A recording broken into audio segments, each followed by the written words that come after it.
उर्दू प्राथमिक एवं उच्च विद्यालय के छात्रों के इस वर्ष के साहित्यिक एवं सांस्कृतिक मेले का उद्घाटन आज विधानसभा सदस्य HY मैटी ने पेड़ों को पानी देकर किया। आज के परिवेश में ऐसे साहित्यिक एवं सांस्कृतिक कार्यक्रमों का आयोजन बहुत जरूरी है। इसी उर्दू स्कूल के मीर मुआलिम मोहम्मद हुसैन सौदागर को राज्य स्तर पर सर्वश्रेष्ठ शिक्षक का पुरस्कार मिलना हमारे क्षेत्र के लिए बहुत खुशी की बात है। और आगे कहा कि इसी तरह जिले के हर तालुका से राज्य स्तरीय पुरस्कार हर उस व्यक्ति को दिया जाना चाहिए जिसने अपनी ईमानदारी, कड़ी मेहनत और समर्पण से अपने देश और समाज की सेवा की है।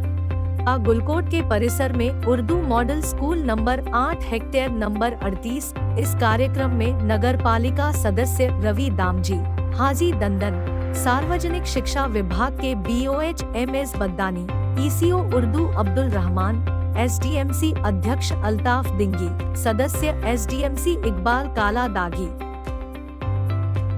उन्होंने अपने कर्तव्यों को खूबसूरती से निभाया।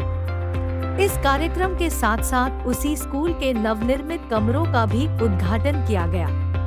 तालुका के सभी उर्दू स्कूली बच्चों ने हर चरण की प्रतियोगिताओं में बड़े उत्साह के साथ भाग लिया और अपने कौशल और क्षमताओं का प्रदर्शन किया।